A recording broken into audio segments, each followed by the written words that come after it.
Goods and service tax,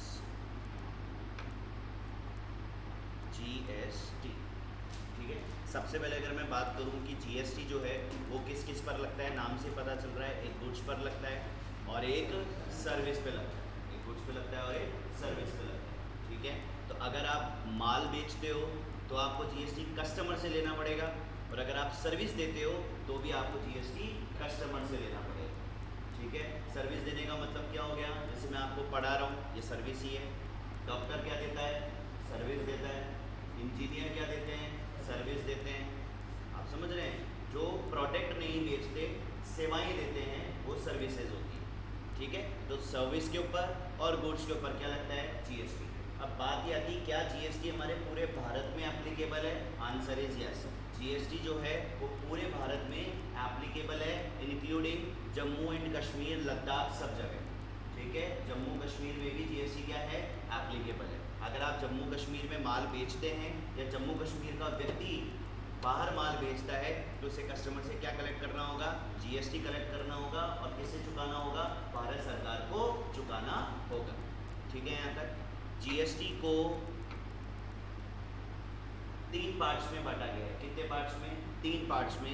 एक GST होता है सीजीएसटी, एक जीएसटी होता है एसजीएसटी, और एक जीएसटी होता है आईजीएसटी। फुल फॉर्म है इसकी सेंट्रल, सी यानी सेंट्रल, केंद्र सरकार, सेंट्रल गवर्नमेंट का है ये, किसका है, केंद्र सरकार का है, मोदी का है। तो सेंट्रल जीएसटी, एस का मतलब क्या हो गया, स्टेट जीएसटी, ये राज्य सरकार का है, भजन लाल शर्मा का है हमारे यहाँ। ठीक है, तो स्टेट जीएसटी हो गया हमारे राज्य सरकार का, और सेंट्रल जीएसटी हो गया हमारा केंद्र सरकार का। ठीक है, और आईजीएसटी भी केंद्र सरकार का है। इसका फुल फॉर्म है इंटीग्रेटेड, ये आपको इंग्लिश में ही करना पड़ेगा, integrated GST goods and service tax. SGST की फुल फॉर्म क्या हो गई, state goods and service tax, और सीजीएसटी की क्या हो गई, central goods and service tax.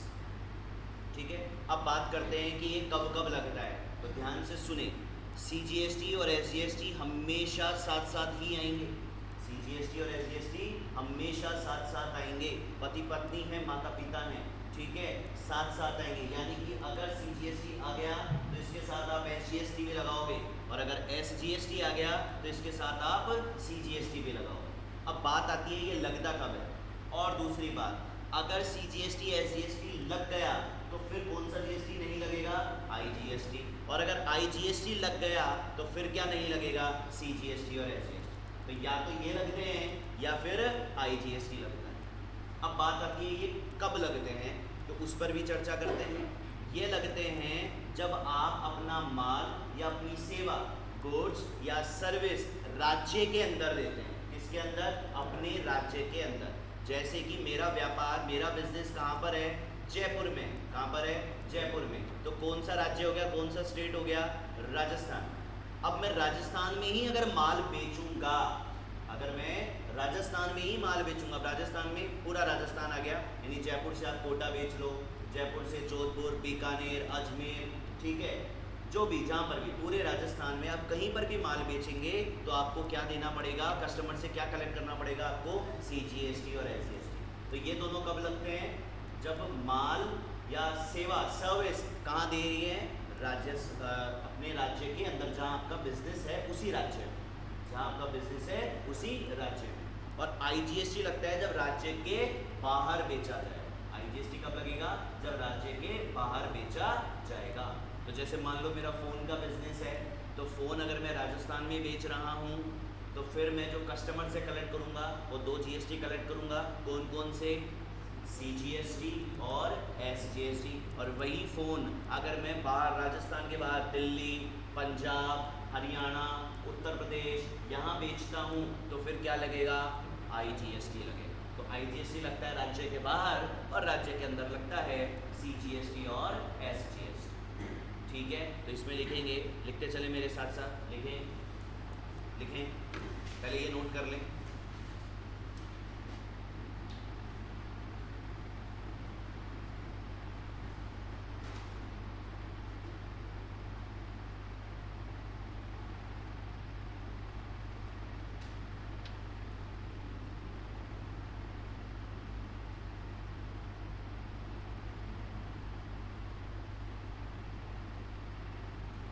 English वाले नीचे लिख लें, हिंदी वाले मैं लिखवा देता हूँ।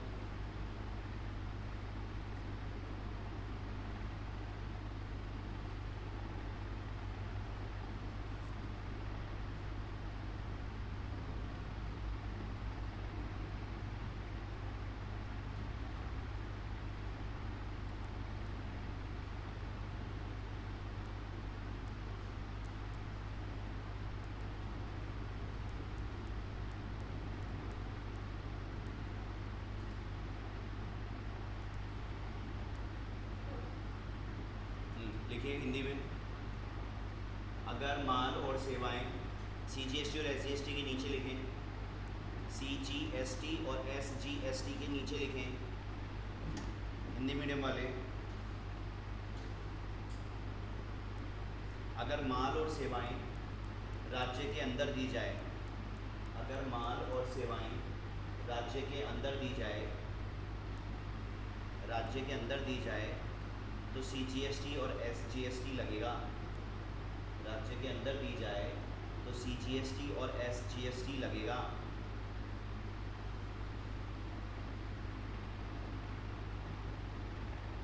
और IGST के नीचे लिख लें। अगर माल और सेवाएं, अगर माल और सेवाएं राज्य के बाहर दिया जाए, अगर माल और सेवाएं राज्य के बाहर दिया जाए,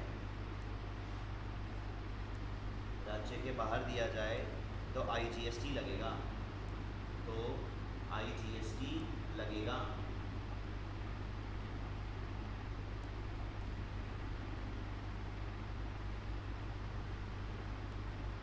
ठीक है यहाँ तक।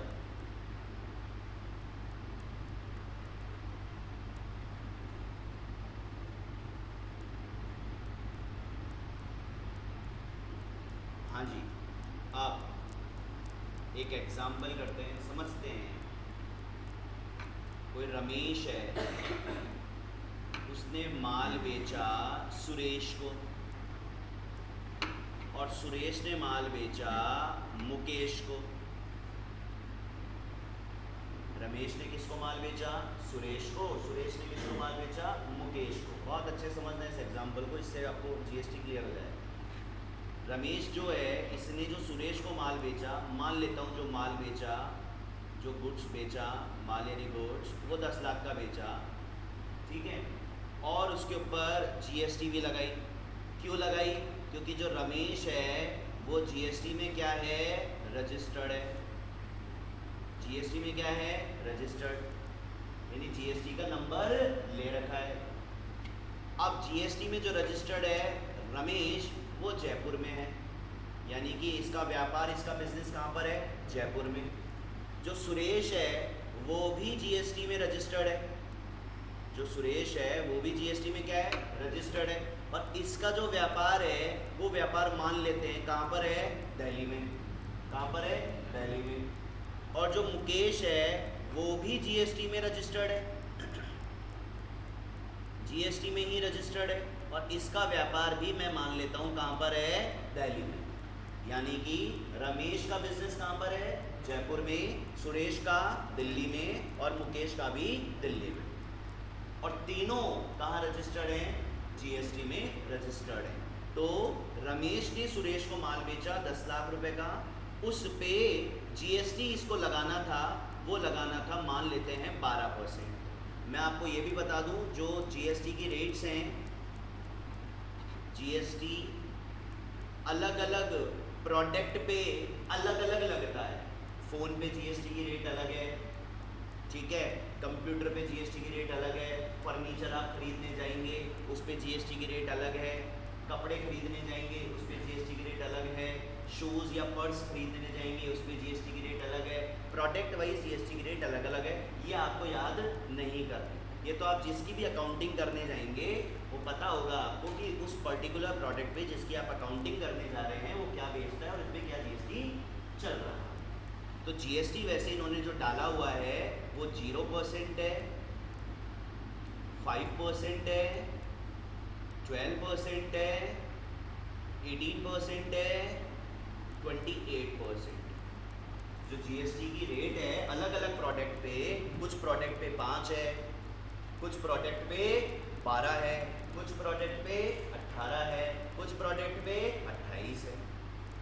मोबाइल खरीदने जाएं 28 है, फर्नीचर खरीदने जाओ 12 है, कपड़े खरीदने जाओ 5 है, बैग खरीदने जाओ 12 है। आप समझ रहे हैं? दूध, पनीर, छाछ, लस्सी ये लेने जाओ 0 है।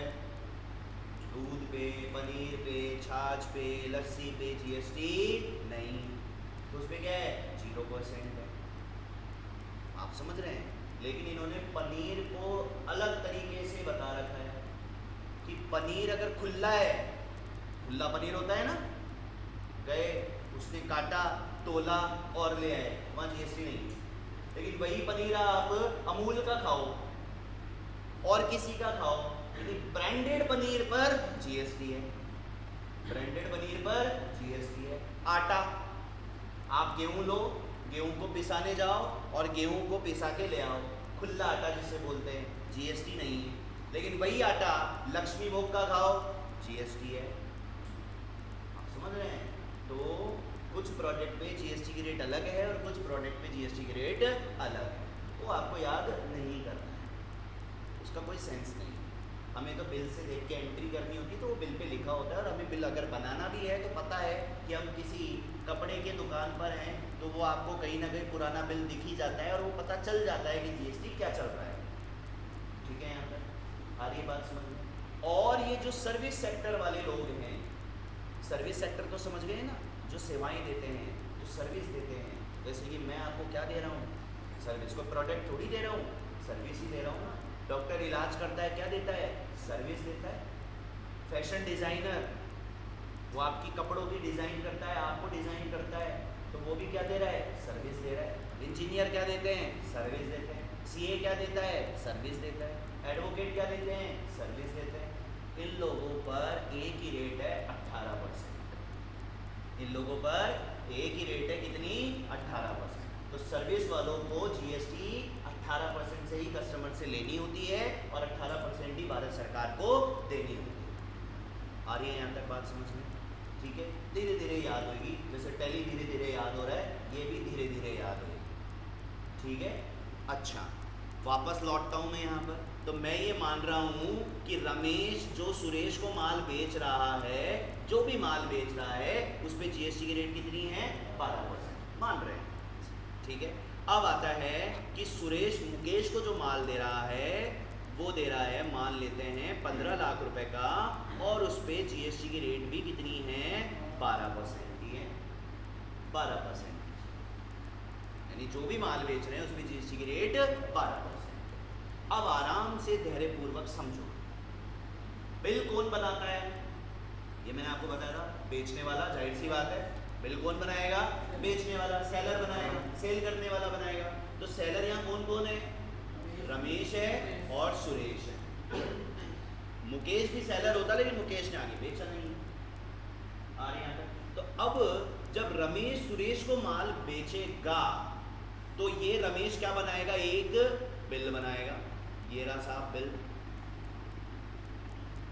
ये बिल। अब इस बिल के ऊपर बच्चों लिखा होता है टैक्स इनवॉइस। क्या लिखा होता है? Tax invoice. टैक्स इनवॉइस का मतलब इस बिल पर क्या लगेगा? अब टैक्स लगेगा। तो कैसे होता है? हमेशा ऊपर ही ऊपर बिल पे माल बेचने वाले का नाम आता है। हमेशा बिल के ऊपर किसका नाम आता है? माल बेचने वाले का नाम आता है। तो माल बेचने वाला कौन है? रमेश है। और खरीदने वाला कौन है? सुरेश है। कितने रुपए का माल बेचे हैं? 10 लाख का माल बेचे हैं। अब मुझे बताओ, जो इस पे जीएसटी लगाएगा, कौन लगाएगा? जाहिर सी बात है, रमेश ही लगाएगा। रमेश लगाएगा। अब जो रमेश जीएसटी लगाएगा, इसके ऊपर वो कौन सा जीएसटी लगाएगा? 3 जीएसटी बताए थे। या तो लगाएगा सीजीएसटी और एसजीएसटी, या लगाएगा आईजीएसटी। तो अब मुझे बताओ कि रमेश जब माल सुरेश को बेचेगा, तो क्या जीएसटी कौन सा लगेगा? आईजीएसटी लगेगा या सीजीएसटी एसजीएसटी लगेगा? आईजीएसटी लगेगा। क्यों? रमेश कहाँ पर है? राजस्थान में। और सुरेश कहाँ है? दिल्ली। तो राज्य के बाहर हो गया, राज्य के बाहर हो गया। तो इसके ऊपर क्या लगेगा बच्चों? IGST लगेगा। क्या रेट है GST की? 12%। तो 10 लाख का 12% हो गया 1,20,000। कितना हो गया? 1,20,000। टोटल बिल कितने का हो गया? 11,20,000 का बिल हो गया। कितने का हो गया? 11,20,000 का बिल हो गया। तो अब जब रमेश सुरेश को माल बेचेगा तो ये जो सुरेश है ये रमेश को कितने पैसे देगा? पूरा पैसा देगा 11,20,000, जिसमें GST भी पे करेगा, इसमें GST भी पे करेगा। अब आओ सुरेश पर। सुरेश भी माल बेच रहा है तो साहब इनवॉइस तो ये भी बनाएगा। इस इनवॉइस को कौन सा इनवॉइस बोलते हैं? टैक्स इनवॉइस बोलते हैं। अब टैक्स इनवॉइस में सेलर कौन है? माल बेचने वाला कौन है इस बार? सुरेश है। और बायर खरीदने वाला कौन है? मुकेश है। कितने रुपए का माल बेचा है? गुड सोल्ड 15 लाख का। तो अब इसके ऊपर भी GST लगेगी 12%। अब मुझे बताओ माल कहां से कहां गया है? दिल्ली से दिल्ली गया है, राज्य के अंदर ही गया है, राज्य के बाहर नहीं गया। तो राज्य के अंदर क्या लगता है? अभी अभी बताया, CGST और SGST। तो इस बिल पर एक लगेगा CGST और एक लगेगा SGST। एक लगेगा CGST और एक लगेगा SGST। अब बात आती है सर कितना CGST और कितना SGST? तो ये जो रेट है GST की वो कितनी है? 12। तो आधा केंद्र सरकार का होता है और आधा राज्य सरकार का होता है। आधा केंद्र का होता है और आधा राज्य का होता है। तो CGST लगेगा 9 और SGST भी लगेगा 9। ओ सॉरी 6 है ना, सॉरी मैं 18 के हिसाब से कर लिया। तो 6% लगेगा इसका और 6% लगेगा इसका। तो 90,000 तो हो गया केंद्र सरकार का और 90,000 हो गया राज्य सरकार का। टोटल बिल कितने रुपए का हो गया? 16,80,000 रुपए का। 16,80,000। अब मुकेश ने तो आगे बेचा नहीं है, तो चूंकि बेचा नहीं है तो ये कोई बिल बनाएगा नहीं। तो मैं भी आपको ये समझाने की कोशिश कर रहा हूं कि GST लगता कैसे है। तो GST लगता है उस बेसिस पे, उस हिसाब से कि बेचा कहाँ पर है। राज्य के अंदर बेचा है तो इस हिसाब से बनता है और राज्य के बाहर बेचा है तो इस हिसाब से बनता है। आ रही है? धीरे धीरे आप जब एग्जाम्पल करते जाएंगे और चूंकि इंसान ठहरे तो आ जाएगा समझ। ठीक है, चलिए तो एक बार फटाफट से ये वाला तो नोट कर लिया था, ये एग्जाम्पल नोट करिए।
हाँ जीएसटी ये भी कर दिया।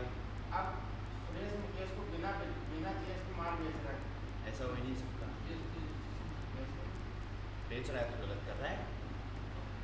इसने तो इसको अगर आप जीएसटी में रजिस्टर्ड हो तो आप बिना जीएसटी के माल बेच ही नहीं सकते, ये कानूनन गलत है। आप माल बिना जीएसटी के तभी बेच सकते हो जब आप खुद जीएसटी में रजिस्टर नहीं हो।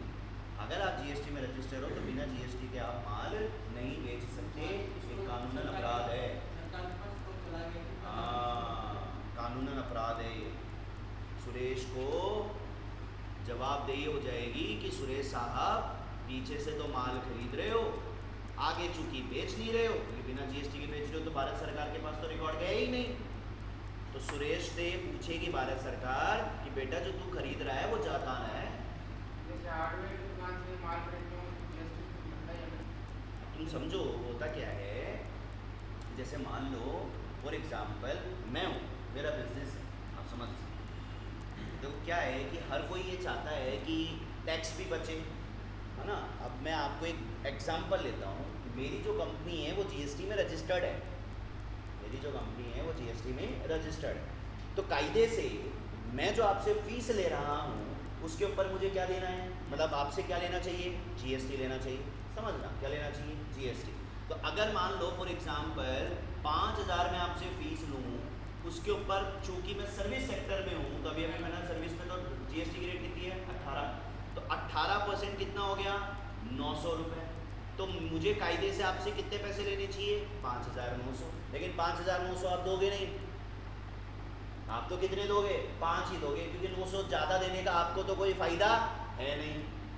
तो मैं क्या करूँगा, अब मैं बिना जीएसटी के भी क्या ले लेता हूँ, फीस ले लेता हूँ, लेकिन जो मैं बिना जीएसटी के फीस लूँगा वो मैं किसी और अकाउंट में लूँगा, कहीं और लूँगा, मैं उस जगह लूँगा ही नहीं, उस पैन कार्ड पे लूँगा ही नहीं, उस अकाउंट में लूँगा ही नहीं जो किस में रजिस्टर्ड है, जीएसटी में रजिस्टर्ड है।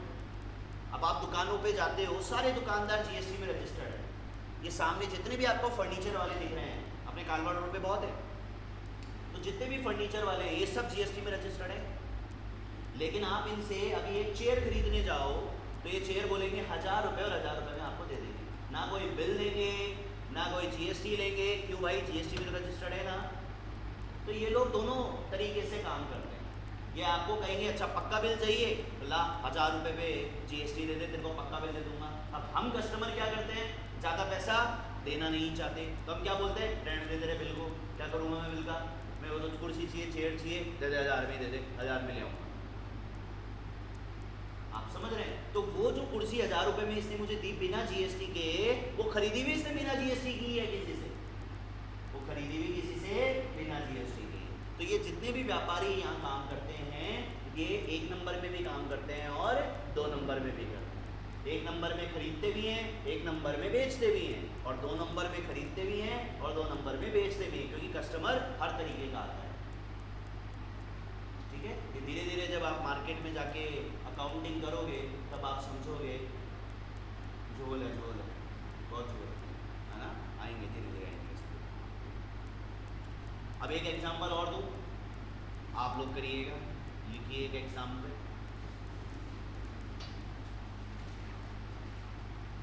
ए है, उसने माल बेचा बी को, बी ने माल बेचा सी को, सी ने माल बेचा डी को।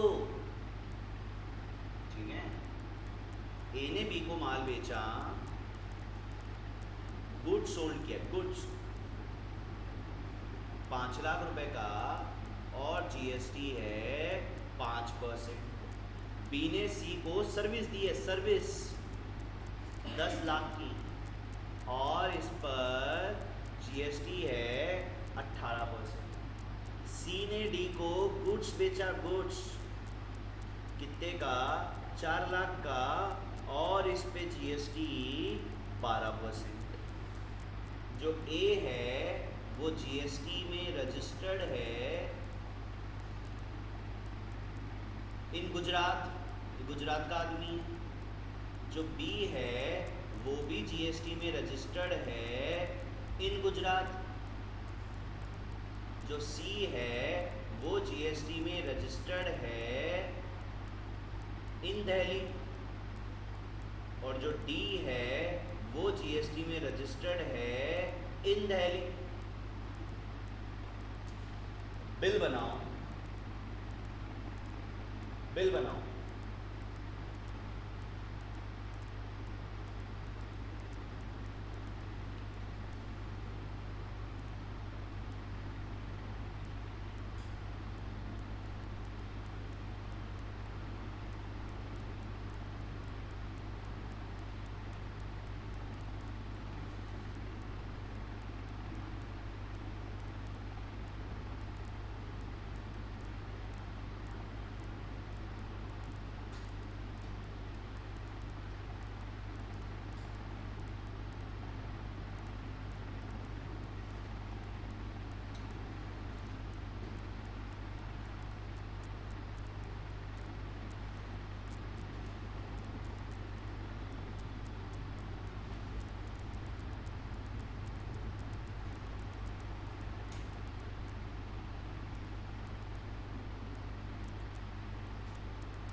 ए बनाएगा, बी ने बेचा है, बिल, टैक्स इनवॉइस, सेलर कौन है, बायर हो गया बी, गुड्स बेचा है 5 लाख का, अब जीएसटी लगेगा तो गुजरात से गुजरात में गया है, तो एक लगेगा आपका CGST और एक लगेगा आपका SGST। अब रेट कितनी है 5, तो 2.5% इसका है और 2.5% इसका है, कितना हो गया 12,500, 12,500 इसका और 12,500 इसका, टोटल बिल हो गया आपका 5,25,000।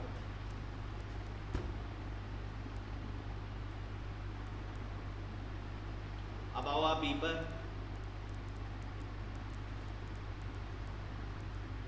वही सेम चीज, टैक्स इनवॉइस,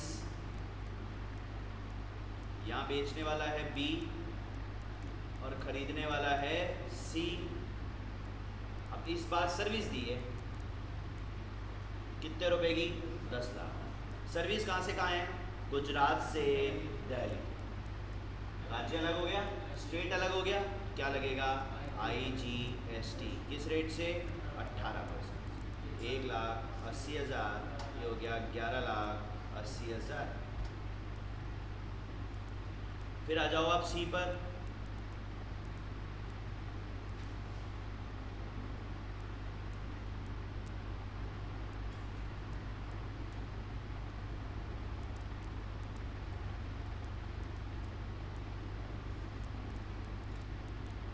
यहाँ बेचने वाला हो गया सी और खरीदने वाला हो गया डी। क्या बेचा है, गुड्स बेचा है, कितने का 4 लाख। कहाँ से कहाँ गया है, अगेन दिल्ली से दिल्ली, एक लग गया आपका CGST और एक लग गया आपका SGST। क्या रेट है 12 है, तो 6 इसका है और 6 इसका है, 24 इसका हो गया और 24 इसका हो गया, टोटल हो गया 4,48,000, 4,48,000।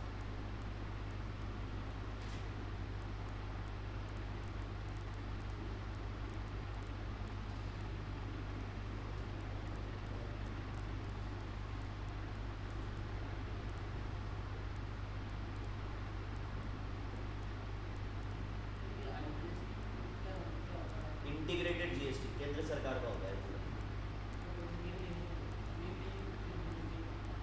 तो क्या इंटीग्रेटेड को इन्होंने एक्चुअली क्या है भाई, CGST नाम तो आ ही गया था सेंट्रल GST, अब सेंट्रल को वापस सेंट्रल तो लिखेंगे नहीं, तो इन्होंने कहा कि ठीक है 2 राज्य मिलकर अगर कोई काम कर रहे हैं तो इंटीग्रेटेड मतलब मिलजुल कर, तो उसे हमने इंटीग्रेटेड नाम दे दिया, इंटीग्रेटेड GST।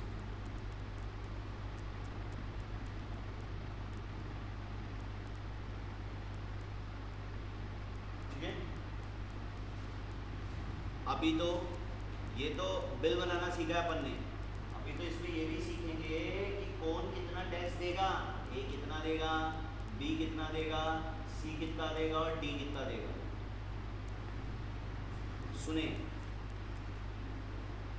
इसी के नीचे सुने इसी एग्जांपल को अच्छे से। जो भारत सरकार को टैक्स जाता है ना, भारत सरकार को एक फॉर्मूला है, सुने सुने जब शोभा इधर है, जो भारत सरकार को टैक्स जाएगा वो टैक्स कैसे जाएगा वो ध्यान से सुनो, वो है फॉर्मूला आउटपुट टैक्स। एक होता है आउटपुट टैक्स, ये आउटपुट टैक्स होता है जो सेल के ऊपर होता है, जो सेल के वक्त होता है, सेल के ऊपर जो टैक्स होता है वो कौन सा टैक्स होता है, आउटपुट टैक्स। और जो परचेज के ऊपर होता है तो इसमें से माइनस करते हैं इनपुट टैक्स, ये इनपुट टैक्स होता है टैक्स ऑन परचेज। जब आउटपुट में से इनपुट माइनस करते हैं तो वैल्यू या तो प्लस में आती है या वैल्यू माइनस में आती है, कैसे आएगी खत्म होना, तो या तो वैल्यू प्लस में, अगर प्लस में आ गई तो ये भारत सरकार को जाएगी पे टू गवर्नमेंट। अगर वैल्यू प्लस में आ गई तो किसको चुकानी होगी, भारत सरकार को आपको पैसे चुकाने पड़ेंगे, और अगर माइनस में आ गई तो फिर आपको पैसे नहीं चुकाने। ये अगले महीने चला जाएगा, उस पर हम बाद में डिस्कस करेंगे। तो पहले मैं ए की बात करता हूं कि ए कितना पैसा देगा, ए कितना पैसा देगा। तो आराम से ए ने माल बेचा है किसको, बी को, तो ए की सेल के ऊपर कितना टैक्स है, ये तो टैक्स है सेल के ऊपर, कितना, दोनों को मिला के 25,000। तो ए का आउटपुट टैक्स कितना आ गया, 25,000। ए का आउटपुट टैक्स क्या आ गया, 25,000। अब इनपुट टैक्स का मतलब क्या होता है, परचेज के ऊपर टैक्स। तो मुझे ये बताओ ए ने पीछे परचेज किया है क्या, नहीं किया, तो ए का कोई भी परचेज पे टैक्स नहीं है, तो ये हो गया नील। क्या वैल्यू पॉजिटिव में आ रही है, हाँ 25,000 में से 0 माइनस करोगे तो कितनी आएगी, 25,000 ही आएगी, ये माइनस करा है मैंने। तो ये 25,000 किसको जाएंगे, भारत सरकार को चुकाने पड़ेंगे ए को। कैसे चुकाएंगे, ऊपर भी आएंगे, बल्कि पैसे कैसे चुकाते हैं, बट 25,000 रुपए की लाइबिलिटी है किसकी, ए की, किसके अगेंस्ट में, किसके खिलाफ, भारत सरकार के खिलाफ। भारत सरकार को, जीएसटी डिपार्टमेंट को आप ए जो है वो कितने रुपए चुकाएगा, 25,000। अब आप बी पर आओ, बी का आउटपुट टैक्स कितना है, बी का आउटपुट टैक्स देखो, बी ने आगे सी को माल बेचा है, तो बी की सेल पर कितना टैक्स था, 1,80,000 है ना। तो यहाँ पे मैंने लिखा आउटपुट टैक्स 1,80,000, ठीक है यहाँ तक।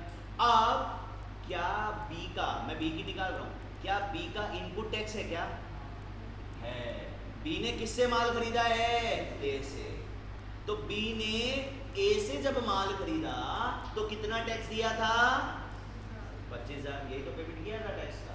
तो इस 1,80 में से ये 25,000 रुपए क्या हो जाएंगे, माइनस हो जाएंगे, कितना बचेगा, 1,55,000, 1,55,000। ये बी को पे करने पड़ेंगे किसको, भारत सरकार।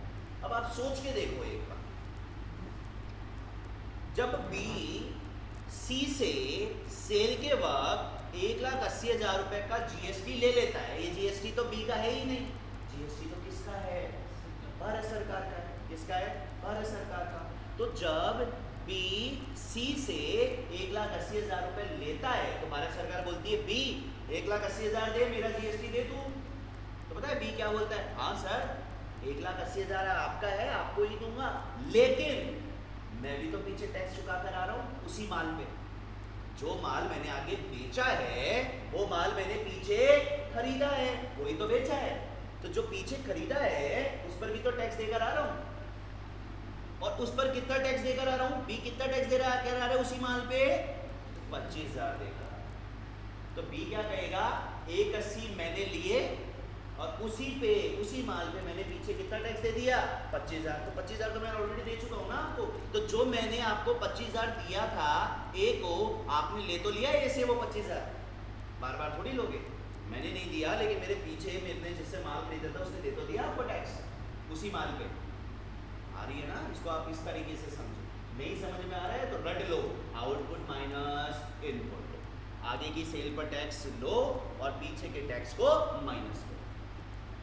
अब इधर आओ, सी पर आओ, सी की क्या कहानी है, सी का आउटपुट बताओगे, सी ने आगे डी को माल बेचा तो कितना जीएसटी कलेक्ट किया, 48,000, इसका आउटपुट तो हो गया 48,000। अब सी पीछे टैक्स कितना देकर आ रहा है, 1,80,000, सी पीछे बी को कितना टैक्स देकर आ रहा है, 1,80,000 का टैक्स देकर आ रहा है। तो अब आप मुझे बताइए ये भारत सरकार को क्यों देगा यार टैक्स, ये तो बताइए क्या कह रहा है, अरे भारत सरकार मैंने 48 ले लिए मान लिया, लेकिन मैंने तो तुझे ऑलरेडी 1,80 दे रखे हैं, और थोड़ी दे दूंगा तेरे को, पहले 1,80 एडजस्ट कर भी रहे, आप समझ रहे हैं ना। तो यहाँ वैल्यू नेगेटिव में आ गई, देखो आपकी कितना नेगेटिव में आया,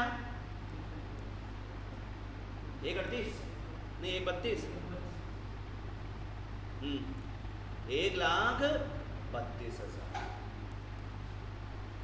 ये नेगेटिव में आ गई। आप इसको समझो, नहीं समझ में आ रहा है तो रट लो, output minus input, value plus में आएगा तो भारत सरकार को जाएगा और वैल्यू माइनस में आएगा तो भारत सरकार को नहीं जाएगा। उसको इसको समझने के दृष्टिकोण से समझो भी, आप खुद सोचो ना यार, आपने टैक्स लिया कितना है 48,000, पीछे टैक्स दिया कितना है 1,80,000, ज्यादा दे रखा है ना भारत सरकार को, और थोड़ी दे दोगे, सोच के देखो ना। मैंने आपसे उधार 10 लाख लिए हैं तो 10 लाख ही तो दोगे, ज्यादा कैसे दे दोगे? तो ये आपको ध्यान में रखना है, आउटपुट माइनस इनपुट का जो फॉर्मूला है ये ध्यान में रखना है। और अभी तो बहुत कुछ है इसमें, जीएसटी 0 से 10 है, ये अभी हम 1 नंबर पढ़ रहे हैं, 9 बाकी है, इसमें बहुत कुछ है, बट ये बेसिक क्लियर हो गया आपका। ये क्या क्लियर हो गया? बेसिक। डरा नहीं रहा, थोड़ा सा बता रहा हूं। अभी तो इसमें आप सोचो, यहाँ सीजीएसटी और एसजीएसटी था, यहाँ आईजीएसटी है, यानी कि बी ने आगे तो कौन सा टैक्स लिया है? आईजीएसटी, और पीछे कौन सा टैक्स लेकर आ रहा है? CGST SGST. ये भी एडजस्ट करोगे, आएंगे इस पे आगे डिस्कस करें, बट अभी कॉन्सेप्ट क्या रखना है आपको? Output minus input. आउटपुट मतलब सेल के ऊपर टैक्स, इनपुट मतलब परचेज के ऊपर टैक्स। ठीक है, नोट कर लो ये भी नीचे, बिल के जस्ट नीचे। बिल सही बना लिए थे सबने?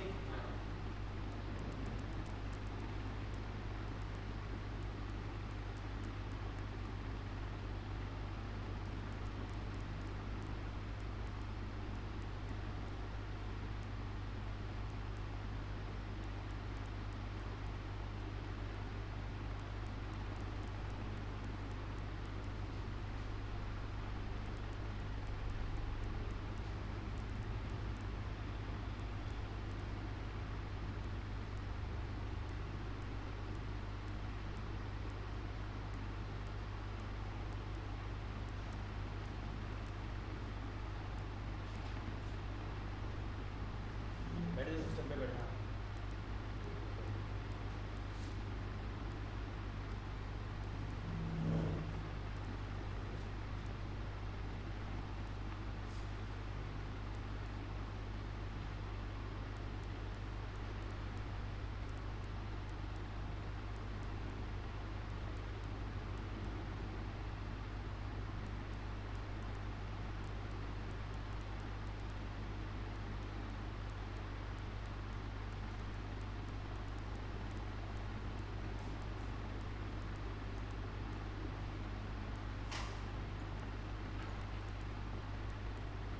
ठीक है। अब आज इस रिकॉर्डिंग को वापस से 100% पूरा सुनना है आप लोगों को। आज की जो क्लास है इसको वापस से घर जाके आराम से